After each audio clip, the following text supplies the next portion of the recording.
I tell you what, let's do. Let's get to the Gilly Crane hotline. Gary Clark joins us on line number 5. Gary, we're almost up against a hard break, so what we'd love to do is get you started and then come back and get you more in a little bit. But talk about let's talk about your win tonight for York over somebody out of Chattanooga. I don't even remember who. It was over Signal Mountain. Let me tell you, this one got scary, folks. For it to be past Halloween, this one got scarier than the time I auditioned for Harvey Weinstein. Oh, you're a beautiful man, so I can understand that. Talk about that. You guys had a lead. What happened? Well, York took a lead in at halftime of 28-7, and actually drove down the first possession of the second half. And, they took it to the 1-yard line and got stopped on downs. Then they came all the way back. Signal Mountain came all the way back, scored, kicked an onside kick, got it back, scored again. We went from up by 7 to up by 21 to up by 7 in like 2 minutes. And in the fourth quarter, York just kind of took over and pulled away. But we were lucky because we actually had a touchdown called back right before halftime.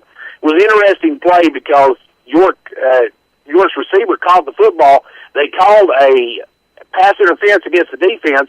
The Rexroad caught the ball, went on into the end zone, and they took it back because Willie Quick Whistle decided to blow the whistle dead at the 20-yard line, and York got stopped, but they did actually score right going into halftime, or this could have been a completely different ball game. Willie Quick Whistle. He was the back judge?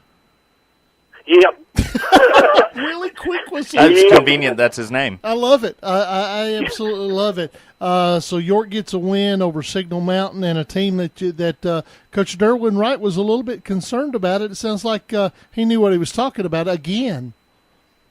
Yeah, they came out. The quarterback, I think his name is Bader. He had an outstanding game. The guy's got a great arm. He's got some really quick receivers. They couldn't handle the up front push of York, as York just pounded them right up the middle, and York with that four-headed dragon just really just had a big night rushing the football. They actually threw the football a couple times as well. All right. Gary, you mind sticking around after the break? Yeah, I'll do it. All righty, we're going to take a break for our stations on the network. It is the Friday Night Thunder Radio Network.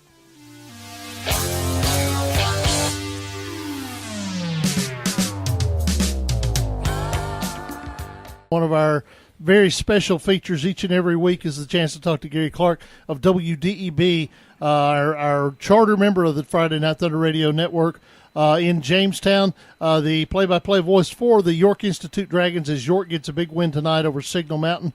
Gary, we appreciate you hanging on through the break. Big win tonight for York, and you get the opportunity next week to I think you have to travel next week, don't you?